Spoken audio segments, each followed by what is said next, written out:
Criminal case, బీఆర్ఎస్ను వెంటాడుతున్న కష్టాలు. ఇప్పటికే liquor కేసులో కవిత అరెస్ట్, తాజాగా కేటీఆర్ పై క్రిమినల్ కేసు నమోదు. సీఎం పై చేసిన వ్యాఖ్యల ఎఫెక్ట్.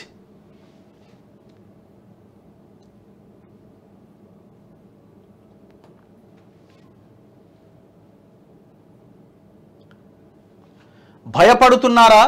2 పిల్లర్లు కూలితే ఏమైంది? 2-3 ఫోన్లు ట్యాప్ అయితే ఏమైంది? కేటీఆర్లో ఫ్రస్ట్రేషన్ పెరిగిపోతుందా? వరుస దెబ్బలతో ఏది పడితే అది మాట్లాడుతున్నారా? రాజకీయ వర్గాల్లో చర్చ. ఇప్పుడు ఏమైపోద్ది అంటే వీళ్ళు తీసుకునే రకరకాల పదార్థాలు కొంత మనిషిని ఇబ్బందులకు గురి చేస్తాయి. ఇక నేను చెప్పన్నది ఏందన్నది కానీ పదార్థాలు మళ్ళీ దీన్ని కూడా లీగల్ నోటీస్ ఇచ్చేవయవు. పదార్థం అని నువ్వు ముందలేదన్నా రెండు యాడ్ చేసుకొని మళ్ళీ లీగల్ నోటీస్ అనేవు. అవి ఏం చేస్తుంటే తిప్పుతూ ఉంటాయి లోపల, ఆ మైండ్ని కూడా ఖరాబ్ చేస్తూ ఉంటాయి. అందులో దట్టు పవర్ పోయింది. ఈ కోట్లు, కార్లు, ఇది తిరుగుడు, ఈ వ్యవహారము, నమస్తే సార్ ఇవన్నీ లేవు కదా ఇప్పుడు. ఇవాళ జనాలకి ఇట్లా పోతుంటే, నడుచుకుంటూ పోతుంటే ఇట్లా ఏది సోషల్ మీడియాలో వీడియోలు తయారు చేసి ట్విట్టర్లో పెట్టుడు, ఈ కథ అంతా లేదు కదా. ఎవడు దేక్తలేడు, ఎవడు పట్టించుకుంటలేడు, దుమ్మెత్తి పోస్తున్నారు.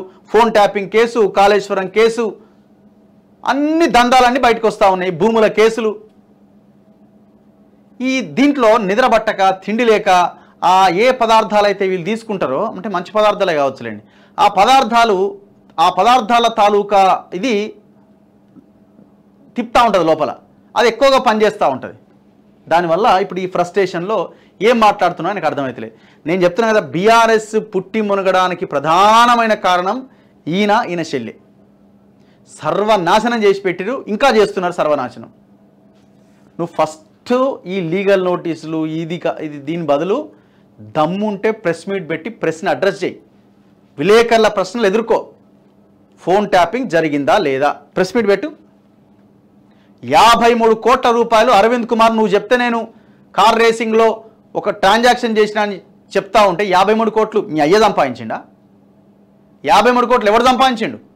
తెలంగాణ జాతి సంపదది. ఒక్క మాట నీ నోటి నుంచి వచ్చిందా? ఎవరికి పంపాలమే లీగల్ నోటీసు? తెలంగాణ 4 కోట్ల మంది ప్రజలు కేటీఆర్కి లీగల్ నోటీస్ పంపాలా? ఎవడబ్బ సొమ్మని, ఎవడయ్యే సొమ్మని, తాత సంపాదించిందని 53 కోట్ల రూపాయలు క్యాబినెట్ అప్రూవల్ లేకుండా, ఫైనాన్స్ మినిస్టర్కి తెలియకుండా నువ్వు 53 కోట్ల రూపాయలు పంపిస్తే సైలెంట్ కూర్చోవాలన్నా తెలంగాణ ప్రజలు? చెప్పు, సమాధానం చెప్పాయా? దాని మీద ఎందుకు మాట్లాడవు?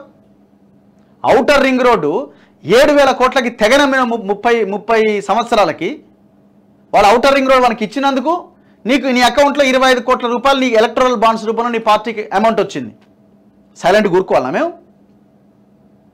సమాధానం చెప్పాయా? సమాధానం చెప్పు.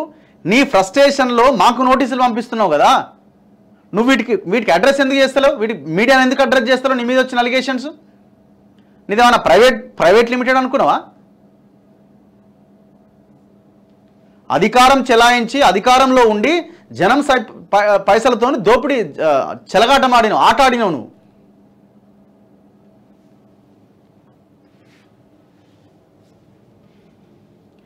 మాజీ మంత్రి బీఆర్ఎస్ వర్కింగ్ ప్రెసిడెంట్ కేటీఆర్ నిస్సహాయ స్థితిలో ఉన్నట్టుగా స్పష్టంగా తెలుస్తోంది. అందుకు కారణం ఆయన ఇటీవలి కాలంలో చేస్తున్న కమెంట్స్ అని సొంత పార్టీ నేతలు అభిప్రాయం వ్యక్తం చేస్తున్నారు.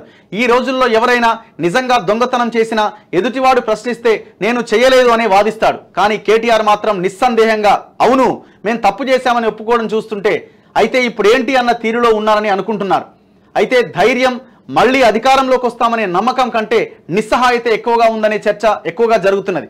బీఆర్ఎస్ పార్టీకి చెందిన కీలక నేతలు కాంగ్రెస్లో చేరడం, గతంలో తమ ప్రభుత్వంలో జరిగిన తప్పులు, అవినీతి, ఫోన్ ట్యాపింగ్ వ్యవహారం, కాళేశ్వరం డ్యామేజ్, వీటన్నింటిపైన రేవంత్ సర్కార్ విచారణ జరిపిస్తోంది. ఇప్పటికే ఫోన్ ట్యాపింగ్ వ్యవహారంలో అధికారులంతా అరెస్ట్ అయ్యారు.